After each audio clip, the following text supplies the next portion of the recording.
Hello, and welcome to this briefing for Aurora College educators on copyright compliance in online teaching. This video is an Aurora College Libraries presentation, and while we have made every effort to provide accurate information, it is not offered as legal advice. We will discuss educational use and fair dealing provisions in Canada's copyright law, and will suggest some practical ways to avoid copyright infringement. You are likely familiar with the copyright symbol, commonly found in published books and journal articles, which serves as a reminder that the work is protected by copyright. Copyright is the creator or owner's sole right to reproduce a work or a substantial part of it in any form. Canada's Copyright Act balances the rights of the owner of the work with the rights of the user. However, copyright exists even when there is no copyright statement or symbol present, and protects the expression of ideas in text, images, performance, music, film, etc. Copyright applies to works that are online in much the same ways as it does to those in print. The good news is that what is okay to do in a face-to-face classroom setting is usually okay to do in the virtual classroom setting, as long as you are working within a password-protected learning management system, such as Aurora College's Moodle or Blackboard, or communicating in a password-protected video conferencing forum.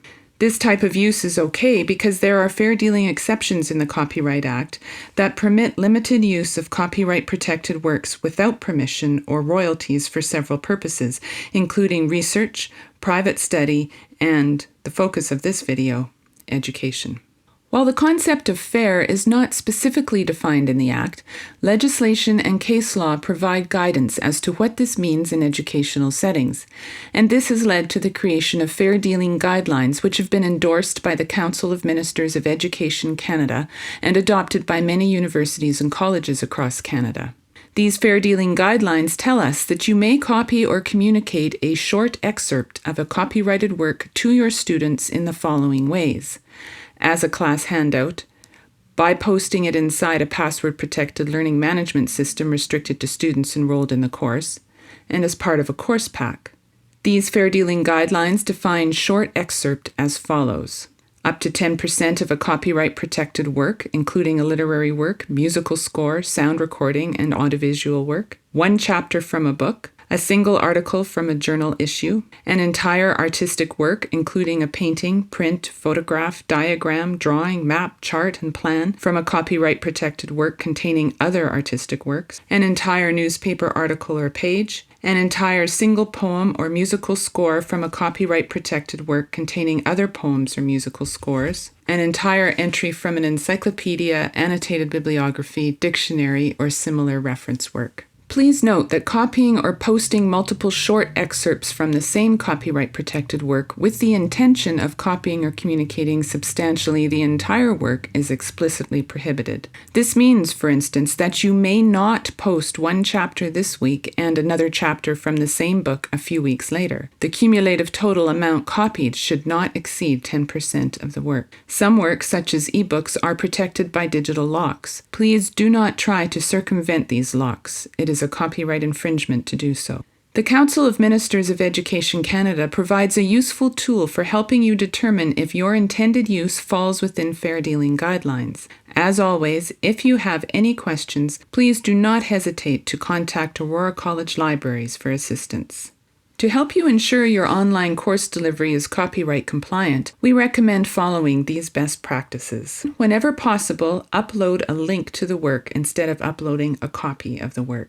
If you link to resources licensed by Aurora College Libraries, we can help you embed a persistent link to the ebook chapters and journal articles you want to have available for your students, right down to the specific page where you want them to start reading. If you post a link to the work instead of a PDF, then you do not have to worry about the fair dealing guidelines. When your students click on the link in their Moodle course, they will need to log in with their Aurora College account.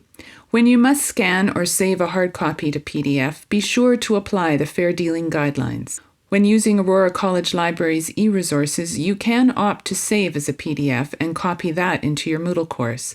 This may be easier for your students to access, but remember that it is a copy and fair dealing limits apply.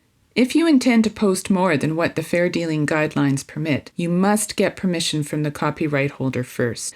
Please be aware that this takes time and often money, and above all, it must be completed before you upload the copy. If you are unsure about this process, Aurora College Libraries will be happy to help you take the steps you need to obtain copyright permission. Sharing audio and video files can be more complex. The fair dealing guidelines apply. You may post a short clip of a video file in your Moodle course or play it in your video conference class, but only up to 10% of the video, and only if there is no digital lock on it. For longer excerpts or the complete video, you may link to any content legitimately posted on YouTube or streaming video services licensed by Aurora College such as Canopy, National Film Board's Campus, Safety Care's Safety Hub, Credo's View, digital literacy videos, etc. You may also embed a YouTube video in your Moodle course or play it live in your class, as long as you are sure it is posted to YouTube by the copyright holder. It is important to remember that all of these permissions assume you are working in a setting only accessible to your students. Excerpts may not be posted to, for instance, a blog, social media, or website accessible to the public. Please note that it is not permitted to play a video from Netflix or iTunes without express permission. Generally, only subscribers may view their works. If you are looking for an alternative to using copyrighted works in your courses, you might consider resources that are licensed for open access or that are in the public domain. Open access publishers operate on a cost recovery basis. The open in open access refers to the voluntary lifting of copyright restrictions on the use of the work. The Open Educational Resources movement, which aims to make high-quality educational resources freely available internationally, is an example. Creative Commons is a collective that licenses text, images, sound, and video for open access use. Working within the copyright framework, Creative Commons has created several types of license based on the principle that information should be freely shared. These licenses permit different levels of use, but generally users may access, reproduce, share, or display the work at no cost and with no restrictions on the amount of the work copied. Users are also often free to make modifications or remix with material from multiple sources on the condition that they then license the resulting new work as open access and give full attribution to the creators of all the works included. There are many sources of open access images freely available on the internet. Pixabay, Flickr, Wikimedia Commons, and Internet Archive are just a few examples. You can use Google's image search to find open access and public domain images. Go to google.ca and select Images from the upper right-hand corner. Once you have entered your search term, click on Tools and then Usage Rights to select the type of use. Remember to cite your image sources as well as your text sources. In Canada, most works pass automatically into the public domain 50 years following the author's death. Through a Creative Commons public domain license, creators can relinquish all copyright immediately, and the work is then in the public domain and available in its entirety for any use at no cost. It is important to note, however, that while an old work may be in the public domain, a newer edition or image of the work may be under copyright. It depends whether the publisher has added substantial content, such as artwork and commentary.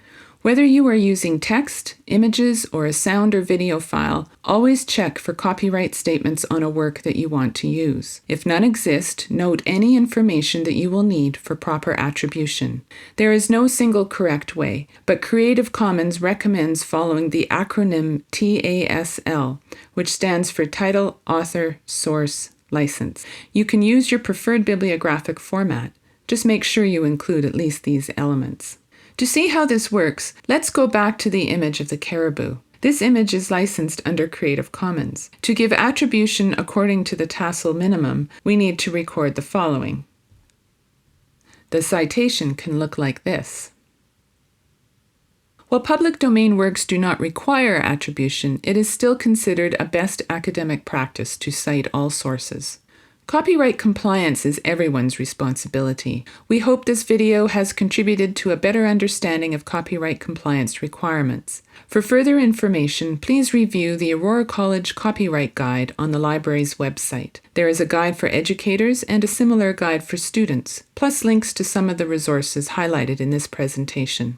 Library staff are also available to assist you with any questions. You can reach us at our library's email addresses or through the library's chat service. We look forward to hearing from you. Thanks for watching.